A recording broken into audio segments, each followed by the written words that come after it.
오늘 저희들이 살펴볼 말씀은 사도행전 계속 이어지는 말씀인데요. 8장 26절부터 40절까지 말씀 중에서 31절까지 말씀을 제가 읽겠습니다. 제가 소제목으로 여러분들 잘 아시는 내용이죠. 빌립과 에디오피아 내시. 주의 사자가 빌립에게 말하여 이르되 일어나 남쪽으로 향하여 예루살렘에서 가사로 내려가는 길까지 가라. 아니 그 길은 광야라. 일어나 가서 보니 에디오피아 사람 곧 에디오피아 여왕 간다기의 모든 국고를 맡은 관리인 네시가 예배하러 예루살렘에 왔다가 돌아가는데 수레를 타고 선지자 이사야의 글을 읽더라. 성령이 빌립들어 이르시되 이 수리로 가까이 나아가라 하시거늘 빌립이 달려가서 선지자 이사야의 글을 읽는 것을 듣고 말하되 읽는 것을 깨닫느냐. 아멘. 사복음서를 보면은 예수님이 어떠한 분인지 또 우리에게 무엇을 원하시는지를 알게 되는 것처럼 저희들이 지금 살펴보고 있는 사도행전을 통해서는 계속되는 성령님의 역사, 그것을 뚜렷하게 우리가 보게 됩니다. 구체적으로 우리에게 어떤 영향력으로 다가오시는지 또 무엇을 원하시는지를 뚜렷하게 저희들이 깨닫게 됩니다. 동시에 우리도 이 시대에, 우리가 사는 이 시대에서도 그 역사하셨던 성령님, 지금도 이어져서 지금까지 역사하시는 그 성령님을 같이 기대하면서 우리가 말씀을 본다라고 하는 것은 축복입니다. 왜? 그 말씀 안에 약속이 들어있고 약속대로 이루어지신 것을 우리가 확인해 가면서 보기 때문에 그렇습니다. 계속되는 내용 중에서 집사 중에 한 사람이죠. 빌립의 얘기가 계속 나옵니다. 전도 현장의 소식이 계속 누가의 기록에 의해서 전해지고 있습니다. 빌립이 당시에 지역적으로 보게 되면 사마리아 지역에서 성령의 인도하심으로 받아 거기서 전도 복음 운동을 하고 있다라는 것을 우리가 알 수 있습니다. 빌립은 사실 사마리아 선교를 시작했던 장본인이다라고 이렇게 보통 우리가 알게 됩니다. 우리가 아시는 대로 이 사마리아 지역은 유대인들이 정말 가기 싫어하는 지역인 줄 알고 계시지 않습니까? 어떻게 보면은 저 멀리 있는 이방 나라 배 타고 멀리 가는 나라보다도 훨씬 더 가기 싫어한 지역이 사마리아 지역이죠. 내키지 않는 곳인데 왜 갔을까? 맨정 시도는 안 되죠. 분명히 우리가 깨닫는 것은 성령의 인도하심이었다라는 것을 누가는 이 기록을 놓치지 않고 있습니다. 이제 계속되는 사도행전 말씀을 제가 메시지를 준비하기 위해서 기도하고 이제 본문을 착 읽는데 솔직히 제가 말씀드리면 늘 기대하면서 있습니다. 오늘은 과연 말씀으로 주실까? 딱 읽는데 제가 읽는 본문을 읽는데 딱 즉시로 깨달아지는 게 세 가지가 다 깨달아지는 거예요. 선명하게 보였습니다. 그 부분을 가지고 제가 말씀을 좀 드리려고 합니다. 첫째 하나가 뭐냐면은 주의 사자가 빌립에게 어디로 가라? 남쪽으로 향해 구체적으로 예루살렘 가사로 내려가는 길까지 가라 하고 알려주신 내용입니다. 빌립이 가서 보니까 뭡니까? 광야예요. 왜 이렇게 보내셨지? 궁금했겠죠. 주변을 살펴보게 됩니다. 멀리서 보니까 수레를 타고 가는 이데피아 사람, 또 지체가 없던 사람이겠죠? 발견하게 됩니다. 그때도 뭡니까? 성령께서 빌립에게 계속 말씀하시죠. 어디? 수레로 가까이 가라. 여기서 처음 언급된 주의 사자라는 표현이 있고 지금 이어진 말씀에 보면은 뭡니까? 성령이 빌립들어 이렇게 표현이 되어 있잖아요. 그러면 우리가 이 앞에 주의 사자가 뭐 신학적으로 분석을 안 해도 이분이 바로 성령이시구나 라는 것을 분명하게 알 수 있습니다.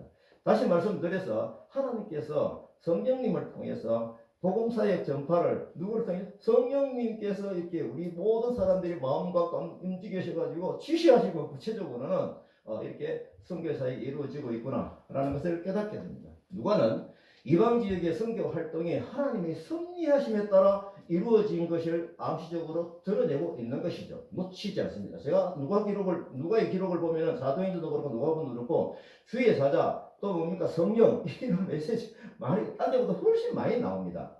그래서 우리가 분명한 것은 성령님께서 구체적으로 복음사에게서 일어나는 영향력이 나타나고 있구나라는 것입니다. 그 중에 한 부분입니다. 그 중에 한 부분 누구에게? 빌립에게 일어나는 부분을 보게 되는 것이거든요. 자, 이제 내용에는 없지만 진행되는 상황을 볼 때 우리가 예상할 수 있는 부분이 충분히 있습니다. 빌립은 계속해서 성령님께 묻는 기도를 하고 갔다라는 것입니다. 굉장히 중요하거든요. 저희들도 말씀을 묵상하고 또 어떤 제가 이영성 목사님 듣는 것은 묻는 기도를 하는 제가 또 배운 거예요. 그러면서 제가 묻는 기도 어떻게 해야 되나 하라고 참여했는데 이거구나 라는 것을 최근에 많이 깨닫게 됩니다. 어쨌건 이런 과정을 통해서 주시는 감동으로 그 사람에게 다가갔다라는 것을 알 수가 있죠. 저는 이 본문을 읽으면서 성령의 인도하심에 대해서 제 심령의 시선에 깊이 꽂혔습니다. 지금 이게 제일 중요한 거예요. 그래. 왜요? 저희도 일어난 하나님 흔적들이 참 많이 있거든요. 하나님 이 방법은 제가 이주민 사역으로의 어떤 그 부르신 바로 그 방법이었거든요. 그래서 저는 저를 인도하신 그 하나하나를 제가 뚜렷하게 제가 기록을 해놓고 있습니다. 뭐 누가 이 신정이라고 하면 좀 과한가요? 어쨌거나 제가 그거는 제 실적을 이렇게 기록하기 위해서 그런 게 아닙니다. 하나님이 이렇게 타치하셨구나 라는 것을 제가 잊어먹지 않고 하기 위해서 기록을 해놓고 있습니다. 사실 저는 밀양 성결교회에서 성교와 전도와 세가족 교회 이런 세가족의 정착을 위해서 제가 교회에서 계속 집중해서 섬겼습니다. 제가 뭐 위원장도 제가 성교 위원장만 제발 부탁하면서 그런 거 봤습니다. 그래서 열심히 섬기고 있었죠. 왜냐하면 하나님 주신 마음이 분명히 있기 때문에 그렇습니다. 그래서 제가 장로로서 선교위원장 직분이었지만 동시에 선교 전도팀장도 하고 세가족 위원 이렇게 하면서 제가 그 사역의 현장에서 충분히 기쁘게 잘 섬기고 있었는데 제가 이제 말씀을 드린 부분이면 이 연결되어서 제가 말씀을 드립니다. 2010년도에 하나님께서 부산대 중국 유학생 사역을 하라는 감동을 주셔서 한 걸음씩 한 걸음씩 제가 따라갔습니다. 인도해 주셔서 따라갔습니다. 그리고 그때 중요한 것은 뚜렷하게 주신 말씀이 하나님께서는 저에게 감동을 주시고 또 딱 그 때에 맞게끔 저는 뭐 생명의 말씀에 따라 진행하는 묵상 순서죠. 그냥 의지를 가지고 찾아온 것도 아닙니다. 성령님께서 하시는 일목 찾아가지고 유학생 선교하려면 뭘 해야 되지 찾아가지고 한 건 아닙니다. 뚜렷한 성령이 한 말씀을 따라서 가고 있는 그날 이 마음 감동을 주시고 이사야 42장 1절 9절 말씀을 딱 보게 하시는데 너무 깜짝 놀랐어요. 이방의 정의를 베풀어라. 세상의 정의를 세우는데 섬들이 그 교훈을 앙무하리라. 이 섬들이 그 교훈을 앙무하리는 그때는 몰랐는데 나중에 보니까 부산대학교 중국 유학생 사회를 하게 하신 성령님의 방법을 알려라라는 거 다 앙무하게 될 것이다는 그거더라고요. 그러면서 동시에 볼 때 이방의 빛이 되게 해라. 눈먼 자들 눈을 밝혀라. 갇힌 자를 감옥에서 이끌어내라. 흑암의 안을 감다. 전부 다 복음 전하라는 내용이죠. 그래서 이제 예언한 일이 이미 이루어졌다. 내가 이제 새 일을 알린다. 이 말씀을 제가 딱 들을 때 저는 하나님의 음성으로 들었습니다. 이 정도면 하나님의 음성으로 듣죠. 그래서 제가 2010년도 말 제가 이 교회에서 하던 그 모든 직을 아끼던 모든 직을 다 내려놓고 교회 파송을 받아가지고 부산대 중국 유학생 사역을 하게 하셔서 7년간 잘 섬겼습니다. 그 과정에서 하나님께서 하시고 싶으신 일들을 제가 또박또박 그렇게 하신 것을 메모를 다 해놨습니다. 우리 부부와 같이 여러분 교수님들이 동력으로 이 사역을 감당하게 하셨죠. 또 제가 전략을 또 메모를 하게 하시는 마음을 주셔서 메모를 했죠. 그러니까 그 메모한 그 전략대로 기독교 대학성결교단에 정보 남던데 이뭐 같이 또 이게 얘기를 통하게 막 정보가 이게 서로 연결되고 이래가지고 부산대와 같이 그 유학생 선교 전략으로서 세계 대학의 유학생 교회 글로벌 비전 센터가 세우게 됐죠. 그러면서 제가 동시에 깨달은 것은 중요한 선교 전략 두 가지를 제가 깨달았습니다. 뭐냐 하면은 연합사역을 해라. 그 다음에 복음을 전하는 기쁨을 제가 확인하겠습니다. 이것은 뭐 이게 세 군데 대학에 뭐 교회를 세웠다 이런 것보다는 훨씬 더 저한테 중요한 것이었어요. 이게. 그럼 사실상 이런 부분을 선교 전략을 제가 비전으로 품고 가면서 이거다라고 갔을 때 하고 있는데 하나님께서는 밀양의 주물단지의 현장을 보여주셔서 이주민 근로자 사역으로서 길을 또 안내를 하고 가라는 사인을 주시는 것 같아요. 그래서 제가 6년째 되는 해에 이 정보를 듣고 2016년도 4월 초에 밀양 수산땅에 와가지고 주물단지와 다음에 사진을 보여주시게 잘 따라오신 건데요. 소식을 듣고 제가 사진을 찍었습니다. 왜 사진을 찍었나요? 하나님이 흔적을 기록하기 위해서 사진을 뚜렷하게 찍었죠. 그래서 제가 이 현장을 보고 하나님 주시는 마음이 있어서 이주민 교회 개척을 이 땅 앞에서 하라라는 마음을 주셔서 제가 기도했었습니다. 사실 저는 유학생 사이에 또 특별한 상황이었기 때문에 독특한 선교적 감정과 기쁨을 가지고 흥분으로 사역을 하고 있었거든요. 잘 감당하고 있는데 제가 저보고 설마 가라고 할 생각도 못했어요. 그냥 기도를 해야죠. 그래서 기도를 계속 하고 있는데 늘 성령님께 주시는 마음이 네가 가라 라는 마음을 계속 주세요. 저는 제에서 좀 피해갔죠. 피해가다가 아까 말씀드린 대로 생명에서 말씀 숙성이 순서에 따라 딱 보는데 5월 24일입니다. 날짜를 잊어먹지 않은 2016년 5월 24일 에스겔 47장 21절 23절 이 말씀을 보게 하면서 타국인 본토에서는 이스라엘 족속같이 여기고 너희와 함께 기업을 얻게 하되 타국인이 머물러 사는 그 지파에서 그 기업을 줄지니라. 주 여호와의 말씀입니다. 제가 이 말씀을 딱 듣자마자 하나님 알겠습니다. 제가 여기 오겠습니다. 이 마음이 감동이 확 오는 거예요.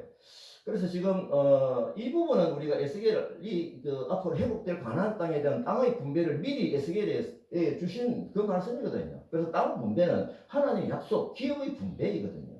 그래서 이 부분을 위해서 제가 말씀을 받고 알겠습니다라고 아까는 4월 28일입니다. 그다음 두 번째 한 달 뒤에 스가랴 8장 20절 23절 말씀을 또 주세요. 이걸 보게 되면은 만군의 여호와가 성읍에 이같이 말한다.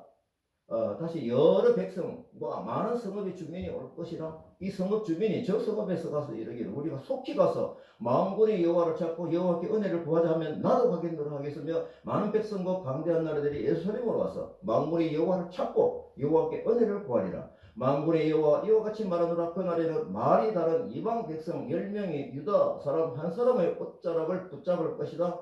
붙잡고 말하기를 하나님이 너희와 함께 하심을 들었다. 우리가 너희와 함께 가려 합니다. 이 말씀을 들었을 때 즉각 저는 하나님 주신 사인을 받았어요. 이 다카 교회에서 10개의 교회를 개척하리라. 저는 바로 즉시 알겠습니다. 하나님. 제가 중국말 몰라서 중국 사역을 복음을 전하고 일이 충분히 했었거든요. 그 나라 말을 알아야 되는 전제는 없었습니다. 그래서 캄보디아 말이든 필리핀 말이든 또 영어든 뭐든지 간에 저는 사실 유학을 잘 모릅니다. 하지만 주시는 감동으로 제가 순종을 했죠. 근데 제가 오늘 이 말씀을 좀 회고하면서 이게 뜻이 나는 분명히 그렇게 들었는데 이게 주석을 좀 보고 싶다는 마음이 좀 들었어요. 주석을 보면 이게 또 이 의미가 뭘까? 그 주석을 딱 보면서 좀 놀란 거예요. 예. 보입니까? 예.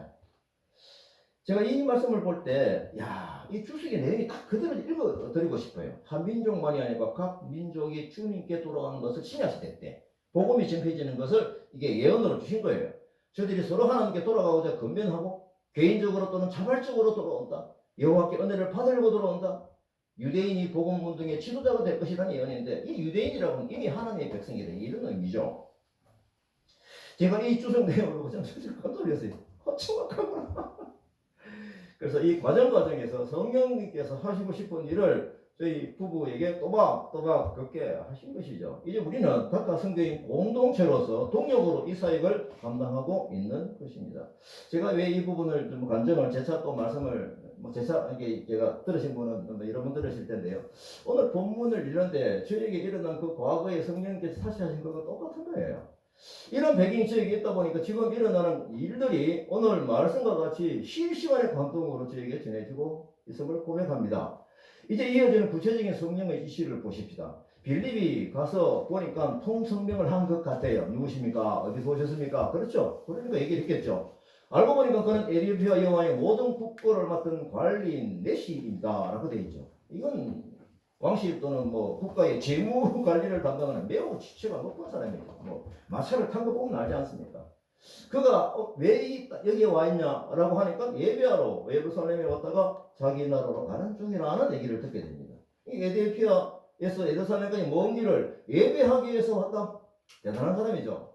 그럼 이거 우리가 뭘 알 수가 있습니까? 이 사람이 유대교를 신실하게 믿고 있었음을 강조하고 있습니다.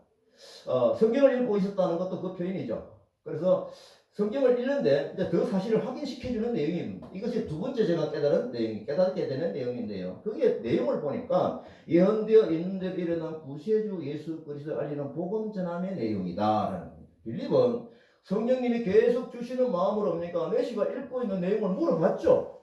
그러니까 읽고 있는 내용이 성경이고 성경 중에서도 이사야서를 그걸 읽고 있는 거예요. 빌립은 계속적인 관심을 가지고 이런 것을 깨닫고 있느냐 묻고 있습니다. 이거 굉장히 중요하거든요. 성령께 주시는 마음으로 계속 접근을, 왜 성령님이 나를 이곳에 보내셨을까를 생각하면서 기대하면서 질문이 계속 들어가는 거죠. 읽고 있는 것을 깨닫고 있냐? 성령님이 왜 이쪽으로 인도하셨는지 그 이유를 확인해가면서의 질문이죠. 기대 때문이죠. 성경을 봅니다. 8장 31절 35절. 대답하되 이것을 어찌 지도해 주는 사람이 없으니까 어찌 깨달을 수 있겠냐? 라고 해서 수리에 같이 앉게 됩니다. 그가 읽고 있던 성경 구절이 그가 보살자에게로 가는 양과 같이 끌려갔고 털감만두 앞에 있는 어린 양이 조용함과 같이 그의 입을 열지 아니하였도다. 그가 굴욕을 당했을 때 공정한 재판도 받지 못하였으니 누가 그의 세대를 말하리요? 그의 생명이 땅에서 빼앗긴 이로다 하였거늘. 그 내시가 빌립에게 이 말한 것이 누구를 가리키느냐? 누구? 핵심이죠. 예. 그래서 빌립이 그에게 이제 입을 열어서 복음을 전하기 시작합니다. 예수를 가르쳐 복음을 전하기. 이거죠. 이제 빌립은 성령님이 자기를 이곳에 오게 하신 이유를 이제는 분명히 알게 되었을 것입니다. 내시가 읽고 있는 성경은 이사야서 53장 7절 8절 말씀이거든요. 이 내용은 뭡니까? 메시아 순환에 대한 예언입니다. 이 말씀은 에서 볼 때 메시아의 순환에서 비유로서 이렇게 양으로 언급했다라고 하는 거고, 그 다음에 메시아의 순종과 제물의 의미를 동시에 드러내고 있는데 희생 제물임이 드러나고 있습니다. 이사야 53장 7, 8절 읽어보겠습니다. 똑같은 내용이에요. 곤욕을 당하여 괴로울 때에도 그의 입을 열지 아니하였으며 마치 도수장으로 끌려가는 어린 양과 털 깎는 자 앞에서 잠잠한 양같이 그의 입을 열지 아니하였도다. 그는 곤욕과 시몬을 당하고 끌려갔으나 그 세대 중에 누가 생각하기를 그가 살아있는 자들이 땅에서 끊어지면 마땅히 형벌 받을 내 백성의 허물 때문이라 하였으리요. 이 말씀인 거죠. 이 본절에서 보게 되면 고난에 대한 종의 태도인 것을 볼 수 있습니다. 그러면 여기서 곤욕을 당하여 라는 표현은 좀 뭡니까? 깊이 있게 보게 되면 그가 자신을 곤욕 당하도록 맡겨주신 거죠. 예, 그냥 자청한 거죠. 자청. 이것이 바로 종이 고난을 자원해서 받는 것이다 라는 것을 가르치고 있는 거죠. 또한 또 내용을 보이는 그가 입을 열지 않았다.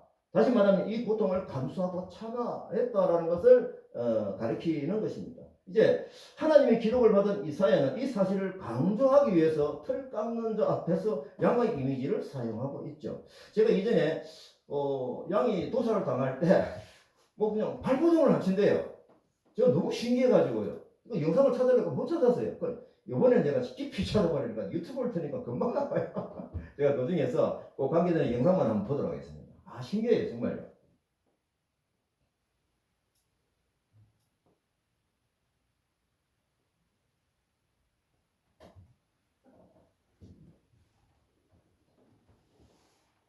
됩니다.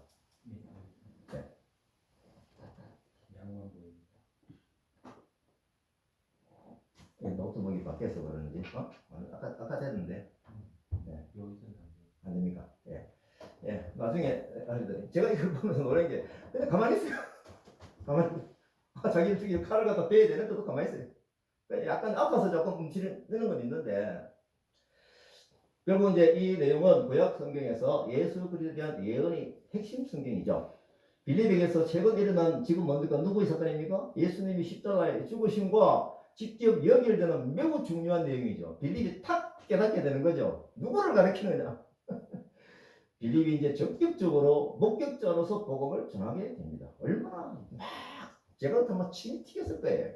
그래서 35절 빌립이 입을 열어 이 글에서 시작하여 예수를 가르쳐 복음을 전하니, 지금 이디오피아 내시가 결정적으로 믿음은 가지고 있는데 패턴이 지금 뭡니까? 바뀌었는데, 시대가 바뀌었는데 구약 성경을 보고 굶주리고 있는 거예요. 그러면 이게 이제 예수 그리스도 시대가 왔으니까 전환이 돼야 되는데, 성령께서 내시를 위함이기도 하고, 그죠? 빌립에게 그 내시에게 복음을 전하게 되는 그런 어떤 그 사모하는 열정에 대해서 하나님의 기회를 저희들에게 허락하는 것 아닙니까? 그래서 이 빌립이 전한 복음의 내용은 뭐 기록이 안 되어 있지만은, 이 빌립은 이사야 예언을 예수님의 고난과 연결시켜서 가르쳤던 것으로 충분히 짐작이 됩니다. 그래서 결국은 이런 가르치면서 볼 때 예수의 가르친 내용을 보면은 그 순환만 얘기했겠습니까? 예수 그리스도의 3일 만에 부활하신 내용을 떳떳하게 증언을 했을 것이고 그 지시하게 하신 그 내용을 내시에게 정말 기쁨으로 가르쳤을 것이다. 이게 기쁨 소식 복음이죠. 이것이 복음을 전하는 자의 기쁨입니다. 우리가 그 영상을 만들었을 때 빌립의 표정을 여러분들 충분히 그릴 수 있잖아요. 얼마나 기뻐서 감격해서 와 자기를 여기 없이 오게 하신 분이 바로 성령님께서 이것 때문에 오게 하셨구나 이거죠. 그래서 이러한 일들은 지금 우리 닥카에서도 충분히 일어나고 있습니다. 제가 이걸 생각할 때 참 많이 있는데요. 뭐 최근에 우리가 아는 대로 올미라 이 건도 그렇습니다. 제가 2월 27일 날 1월 1일 말에 이 친구를 이제 만나게 돼가지고 피난처에 오게 해가지고 와 그냥 계속 적극적으로 왜? 저는 이 울미라가 여기서 말하는 하나님이 보내 만나게 하신 넷이라는 겁니다. 그럼 그 기회를 놓치면 안 되는 거죠. 그래서 제가 계속적으로 복음적으로 접근을 했습니다. 이게 있으니까 얼마나 좋습니까? 참 좋더라고요. 결국 알아보면 우리가 아는 대로 농업비자로 왔는데 뭐 체력도 여가고 일을 잘 못할 것 같으니까 며칠 만에 잘려버렸다. 그래서 여기 와서 이제 피난처로서 오게 됐는데 저희들은 뭡니까? 영적으로도 품는 거죠. 그좀 이게 이런 부분을 가지고 예수님 영접하도록 계속 노력을 하고 마치 우리 저 무기가 있지 않습니까? 최고의 형국 네팔로 되어 있는 걸 가지고 또렷하게 복음을 전했죠. 그래서 울면은 그때 말씀드렸던 대로 조금 기다려달라라고 했었습니다. 앞으로 성경 공부 약속도 받아냈죠. 그런 대화 중에 이 울미라가 자기 어머니가 기독교인이다. 자기를 위해서 기도하고 있다. 제가 깜짝 놀랐죠. 정말 감동이었죠. 이게 빌립이 복음을 전하면서 만나게 하신 그 이유를 발견하는 바로 그 기쁨이죠. 이 과정에 너희 엄마의 기도 때문이구나. 너는 이제 걱정하지 마라. 하나님께서 우리를 만나게 하신 거다. 그래서 올베라와 같이 이 수산 주변에서 우리와 같이 있게 하려고 하면 직장을 이 주변에 잡아야 되거든요. 그래서 열방예배 또 공개적으로 중보 기도를 했죠. 즉시 그 기도가 응답이 되었죠. 이 친구 다니는 농업비자는 상당히 험한 뭐 하우스에서 작업할 그런 일이 있을 수 있는데 주일은 쉬고 토요일은 격주로 공무하는 그 공장 같은 농장인 거예요. 최고의 직장이죠. 저는 뭐 전에 말씀드린 올메라는 이제 네팔이 리드도로 키우겠구나 하는 그 기대를 가지고 영적으로 품고 있습니다. 사진 보여주신 사진, 그렇죠? 또 하나 기쁜 일이 올메라가 또 오니까 한 친구를 데려가서 수빈나, 그죠? 그래서 그 똑같이 뭡니까 삼성에 같이 있게 하면서 똑같은 방법으로 접근을 하면서 복음을 핵심을 전했죠. 그래서 얼마 전에는 또 둘이 같이 있을 때 또 복음을 제가 전했습니다. 전했는데 거의 이제 이게 대해서 굉장히 좋은 느낌을 가지고 있어요. 그래서 저는 여기까지 왔고 이 두 자매는 앞으로 우리 정은영 기사님에게 영적인 입양을 시킬까 생각을 하고 대화를 하고 있는 중입니다. 자, 이 과정에서 또 이 과정에서 한국을 이미 만나고 있는 또 네팔 청년들이 있잖아요. 이 친구들이 너무 고마워하는 거예요. 자기 나라 민족이잖아요. 그죠? 그러니까 그들하고도 지금 굉장히 관계가 가까워지고 수빈 같은 경우에는 아내를 통해서도 얘기했지만 수디. 수디. 얼마 전에 만나가 이 얘기하니까 너무 고마워서 안아요. 울메라 때문에 이런 큰일이 일어나는 것입니다. 그래서 하지만 또 이런 일도 있어요. 이런 일도 해먼트의 경우이거든요. 17일간 우리 곁에 있던 네팔 청년 해먼트가 지난 3월 17일 날 저희 곁을 떠났습니다. 우울증, 술 취함, 한국에서의 그 생활 충격에 이기지 못해서 그냥 뭐 어떻게 보면은 막 그냥 떨어진 거죠. 그리고 일부 소동까지 있게 되고 큰 걱정을 우리가 했죠. 마침 이제 해먼트 가족이 네팔로 귀국하는 것을 의논한다라는 것을 알려주어서 해먼트 자행이 와가지고 데려갔습니다. 제가 참 안쓰럽고 애처로워서 참 마음이 참 안타까운 지금도 있거든요. 그래서 갈 때에 제가 마산 터미널에 데려다 주고 헤어지기 전에 제가 안아주었습니다. 이 친구도 푹 안겨요. 맨정신들은 안기더라고요. 지난번에는 술 먹은 정신이 안기고 이번에는 맨정신이었습니다. 표정 보면 알잖아요. 그래서 저는 여기서 내가 그 얘기를 했어요. 우리 잊지 말고 서로 연락하자. 이게 다 돼 있거든요. 메신저로서. 그래서 계속 기도하며 지켜볼 것입니다. 연결해준 라인 선상이 있다라는 생각을 제가 가지고 접근을 하고 있습니다. 그래서 그런 적어도 17일간이라도 여기 있으면서 이 기독교적인 사랑을 받고 간 그 흔적은 충분히 감사로 가지고 있겠죠. 그래서 저는 해멘터가 육체적으로, 영적으로 회복되기를 기대하면서 계속 지켜보고 싶습니다. 앞으로 앞에서 말씀드린 대로 2010년도 부산대 중국 유학생 사역과 2016년도 4월 수산 다카학교 사역을 하게 한 그 비전은 말하자면 전체 숲을 보게 하신 비전이라면 이리오피아 내시를 만나게 하신 것처럼 우리에게 보내주신 한 사람 한 사람은 숲 안에 있는 나무를 보게 하는 비전입니다. 똑같은 비전입니다. 그래서 어느 것 하나 소홀히 할 수가 없는 거예요. 저는 이 부분이 매우 중요한 선교적 행보라고 생각을 합니다. 제가 오늘 본문의 이디오피아 내시 기록처럼 저는 다 기록해 놓았거든요. 그 중에서 제가 말씀드린 울미라와 캔먼터, 수빈나 같은 경우에는 최근에 일어난 이디오피아 내시인 것입니다. 어제 축구장에서도 이게 라이브 일어나니까 현장이 너무 좋아. 이태준 목사님하고 우리 전도 팀장님 축구장에서 정말 축구공 끌고 하시는데 저는 어디 가서도 누가 이디오피아 내시일까, 그죠? 두리번 찾는 거죠. 그다음 축구다 보면 싫은 애들이 있지 않습니까? 일부러 다가갑니다. 그렇게 접촉한 친구가 4명이에요. 태국, 미얀마, 또 방글라데시. 특히 그 방글라데시 마문 같은 경우에는 최근에 신적인 어려움이 있다는 얘기를 좀 들었거든요. 그래서 제가 가까이 가서 정말 따뜻한 시선으로 따뜻한 마음으로 좀 위로하고 격려하고 그렇게 하니까 저를 안더라고요. 걔가 그 눈빛 보면 알잖아요. 눈빛 보면은. 그래서 제가 용기를 내가지고 너를 개인적으로 좀 만나고 싶다. 시간에 있으면 연락 서로 하자라고 데이트 신청을 좀 해놨습니다. 저는 오늘 본문에서처럼 주의 사자가 빌립에게 말하여 가소라 내려가는 길 가라. 성령이 빌립들을 이르시되 이 술에 가까이 나아가라. 의 말씀하심을 놓치고 싶지 않습니다. 이것이 순종이죠. 비전을 따르는 순종입니다. 비전은 뭐 큰 것만 숲만 생각하시면 돼요. 숲 안에 있는 나무를 보는 비전도 있다. 연결되는 비전이죠. 자, 이에 저는 스토리를 봅니다. 8장 36절에 40절 말씀입니다. 길 가다가 물 있는 곳이 이르는데 그 내시가 말하되 보라 물이 있는데 내가 세례를 받으면 무슨 거리낌이 있느냐? 이에 명하여 수레를 멈추고 빌립과 내시가 둘 다 물에 내려가 빌립이 세례를 베풀고 내시는 기쁘게 길을 가므로 그를 다시 보지 못한다. 빌립은 아소대에 나타나 여러 성을 지나다니며 복음을 전하고 가이사라에 이르니라. 그렇습니다. 복음을 전하고 예수를 영접하여 믿기로 하면은 세례를 베푸게 되죠. 본문에 보면은 내시가 세례를 받고 싶은데 가능한가라는 질문을 거꾸로 얘기를 하죠. 그죠? 이거 물이 있는데 문제가 있냐? 내가 세례를 받는데. 결국은 이 내용을 볼 때 빌립이 복음 전한 내용이 어떻겠습니까? 복음 전환과 더불어 뭡니까? 예수 영접과 더불어 뭐예요? 세례 받는 것까지 분명히 얘기를 했죠. 이 세례 받는 것은 구약시대로 다른 새로운 패턴 아닙니까? 신약시대로 전환되어지는 그 복음의 내용을 뚜렷하게 전한 것을 볼 수가 있죠. 예수를 구주로 영접하고 세례를 받음으로 기독교로 개종한 것을 제안했다라는 것입니다. 그래서 그 내시는 자신이 예수를 구세주로 믿는다는 고백을 하는 대신에 뭡니까? 세례를 받는데 무슨 꺼리낌이 전혀 없음을 이렇게 의문형인 질문을 한 거죠. 강조죠. 자, 이어지는 말씀을 보게 되면은 필자인 누가는 이 모든 것이 성령의 역사인 것을 뚜렷하게 기록하고 있습니다. 이 부분 우리가 놓쳐서는 안 되거든요. 39절 봅니다. 둘이 물에서 올라올 때, 그러니까 세례, 침례를 하고 나서 올라올 때에 주의 영이, 그죠? 이 기록을 놓치면 안 됩니다. 빌립을 이끌어 가신지라. 내시는 또 뭡니까? 기쁘게 길을 가므로 그를 다시 보지 못하니라.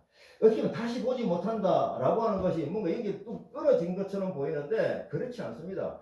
내시가 관한 언급은 여기서 끝나고 있지만 내시가 어떤 모습으로 가나요? 기쁘게 길을 갖고 있거든요. 이 힘이 있는 사람이죠. 또 말에 힘이 있는 사람이죠. 영향력이 있는 사람, 지도자 아닙니까? 무엇을 했을지 분명하게 깨달아지는 예상되는 그림이죠. 그는 본국으로 돌아가서 복음을 증거하며 살았을 것입니다. 또 그 나라에서 성교적인 삶을 살았겠죠. 충분히 추측을 가능하게 하는 내용입니다. 40절 봅니다. 빌립은 아소도에 나타나 여러 성을 지나다니며 복음을 전하고 가이사랴에 이르니라. 이 말씀은 앞절에서 계속되는 주의 영이 빌립을 이끌어 간지라 라는 그 인도하심의 연장선상이 있다. 이것을 우리가 놓치지 말자라는 겁니다. 자, 이 내용을 보면서 이제 세 번째 말씀을 딱 읽으면서 탁 느껴진 거 하나가 또 있습니다. 그게 뭐냐면요. 우리가 감당하고 있는 이주민 사역으로의 복음 전하고 세례 받게 해서 내시처럼 기쁘게 자기 나라에 돌아가게 하는 겁니다. 이게 우리가 가장 큰 핵심이거든요.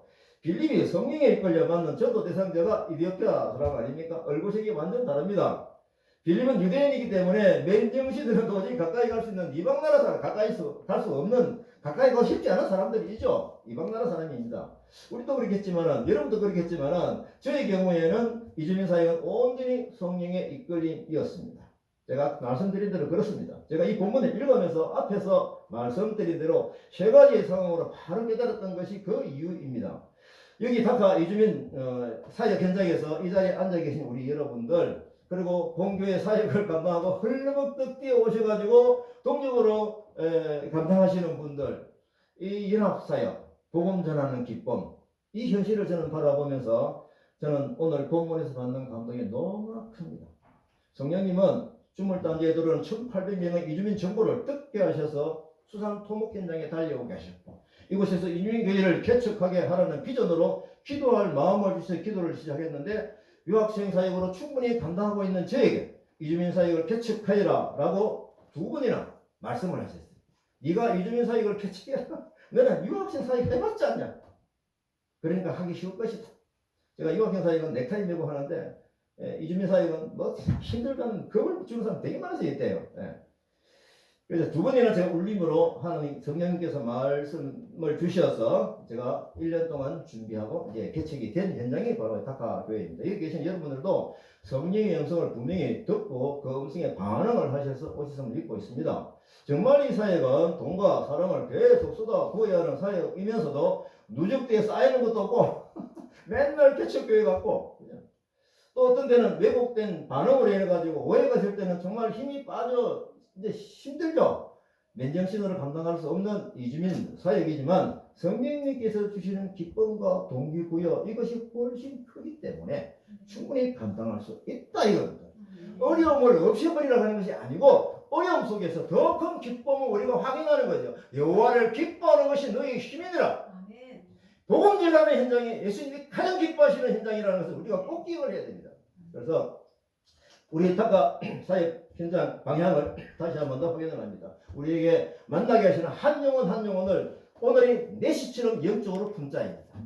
즉 복음을 전하여 세례를 받게 하고, 오늘이 이디오피아 내시처럼 그 복음 받은 그 기쁨으로 그 자기 나라에 가서 복음 전하는 그런 모습을 상상하면서 이 사역을 감당하자 합니다. 이게 우리에게 주시는 하나님의 기쁨입니다.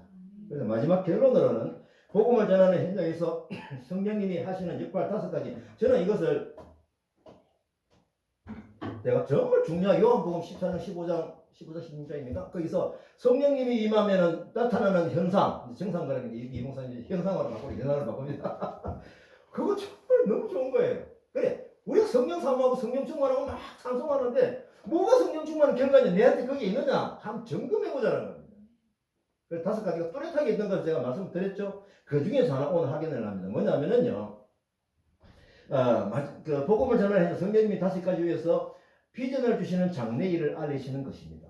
오늘 주제가 그거기 때문에 다시 한번 말씀 볼게요. 16장 13절 내가 올려놨으니까. 그러나 진리의 성령이 오시면, 그죠? 이게 예수님께서 이제 곧 십자가이시니까 제자들 불안해하는 제자들에게 성령이 오시면 이런 일이 일어날 거야 하는 것 중에서 한 가지입니다. 5가지 중에서. 궁금하신 분, 잘 모르시면 얘기하실 때 보내드릴게요. 제가 매일 기도문을 그걸 보고 있어요. 성령이 오시면은 그가 너희를 모든 진리 가운데로 인도하는, 진리이신 예수님에게 인도하는 거죠. 그가 스스로 말하지 않고 오직 들은 것을 말하며, 같이 하십니다. 시작. 장래일을 너희에게 알리시리라. 핵심입니다. 그가 장래일을 너희에게 알린다. 이 장래일은요, 점치듯이 내가 좀 잘 되겠냐, 좀 성공하겠냐, 이 장사 잘 되겠냐, 그 미래가 아닙니다. 이걸 오해하고 곡해가지고요, 하나님이 받은 영감을 그쪽으로 잘못 쓰여진 사람이 많이 있어요. 하나님께서 당신의 뜻을 이루시려고 순종하는 사람에게, 순종할 수 있는 사람에게 비전을 주시는 장래입니다. 주의 사자가 빌립에게 남쪽으로 향해 가라, 내려가라, 이 알려주심이 바로 장래입니다. 앞에서 간증을 드린 대로 부산대 중국 유학생 사역을 하라는 감동과 말씀을 주신 것이 장래일입니다. 성결교회는 남전대 후원으로 부산대가 중국 유학생 사역으로 세계대학 유학생교회 글로벌 비즈센터 근무하게 하신 이 과정이 뭡니까? 성령님이 주셨던 장래일이었기 때문에 계속 들어가는 거죠. 집중력이죠. 왜? 성령님이 알려주신 장래 일이기 때문에 그렇습니다. 그리고 깨닫게 하신 연합사역과 복음을 전하는 기쁨으로 박화교회를 시작하도록 감동과 말씀을 주신 것이 장래 일입니다. 거리아 8장 20절 23절 말씀을 주시면서 10개의 교회를 개척하여라 라고 주셨던 그 비전이 하나님이 원하시는 장래 일입니다. 이게 예언입니다. 저는 예언을 갖다 잘못 배워가지고요 정말 이상하게 배웠어요. 어떻게 우리가 예언을 하냐? 아니에요. 이게 예언이에요. 이게 장래일이라는 거예요. 성령이 임함이 일어나는 현상이죠. 오늘 비립을 통해서 일어났고 또 우리에게 일어나고 있는 이주민 사역이 장래일입니다. 이제 저희에게 새롭게 주시는 장래일 뭡니까? 한번 우리가 같이 알고 있잖아요. 깨닫게 된 이주민 선교 전략으로 전 세계 선교지와 한국교회에 알려라는 그런 장래일이 책에 있는 거예요. 이 책임감으로 저는 장래일을 비전으로 받았습니다.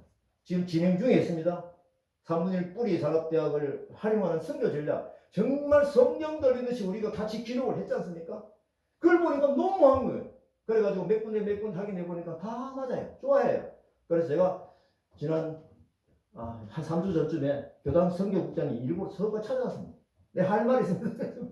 그래서 3분의 1 뿌리 산업 선교전략 말씀을 드려서 이것을 가지고 교단의 선교 정책을 삼으십시오.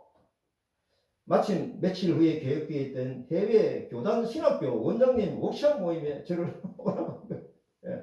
그래서 지난 21일, 개발이 멀지 않습니다. 그죠? 뭐겠습니까? 21일, 그 20분간 발표하기 위해서 시간 얼마나 필요한지 너무 이 포문이 딱 짜여져 프로그램이 때문에 틈새에 들어가야 되기 때문에 제가 20분만 딱 주시면 됩니다. 딱 20분을 위해서 제가 속초까지 7시간 왕복으로 다녀왔습니다. 왜 그럴까요? 하나님 주신 장래일의 비전에 집중력이죠. 지난 22일입니다. 그 다음 날입니다. 전화가 왔어요. 3분의 뿌리 산업 선교 전략을 적용하고 싶다는 인도네시아 선교사님 오석재 선교사님 한번 만나십시다. 오석재 아시죠? 옛날 분들 아시죠? 사범놈 시대 국가서 대표 선수예요. 그분 축구 가지고 인도네시아 맞죠? 인도네시아 가지고 축구 선교사를 하고 계시는데 나이가 석 비슷해요. 이제는 이 선교사의 이 후반전을 위해서 뭘 하고 고민하고 있는 때에 옆에서 제 얘기를 들었던 그 선교사님, 중국 선교사님이 이 정보를 준 거예요. 만나고 싶다. 만나자. 그래서 22일 날 부산에 가서 만났죠. 공유했죠. 받아들인 흡수력이 확 땡기시더라고요. 그래서 이 모임의 중심에 계시던 중국에서 선교하셨던 신희석 선교사님, 이분은 상당히 제가 보니까 전략가예요. 정말 장로님, 이 부분은 이 선교 시대에 딱 맞는 선교 전략입니다. 그분이 계속 그냥 광고를 하고 있어요. 또 하나 더 있죠. 국가지원 이주민 홈 프로젝트. 사진. 네.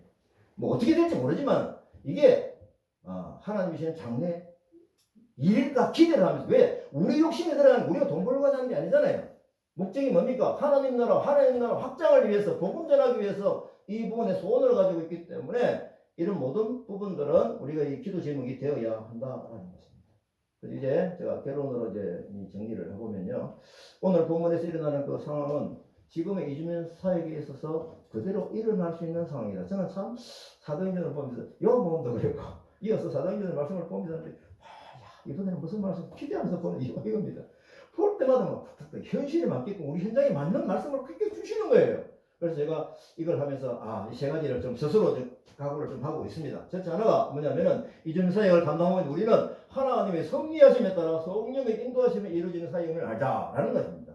이거 분명히 우리가 알고 싶고요. 두 번째는 뭐냐면 예언해 주시는 대로 그죠? 장래일을 알려주시는 거죠. 구세주 예수 그리스도를 알리는 복음 전함의 전력을 다하십시다. 그리고 세례 받게 하자입니다. 그 다음에 세 번째 뭡니까? 이주민에게 복음 전하고 세례를 받기 위해서 내시처럼 기쁨으로 자기 나라에 돌아가서 앞으로 그가 선교적인 삶을 살 수 있는 것까지 우리가 목표 삼고 기도하며 나아가고 싶은 마음으로 오늘 말씀을 마무리하도록 하겠습니다. 아멘. 자, 우리 찬송 듣는 사람마다 복음 전하여 520장 찬송을 같이 하도록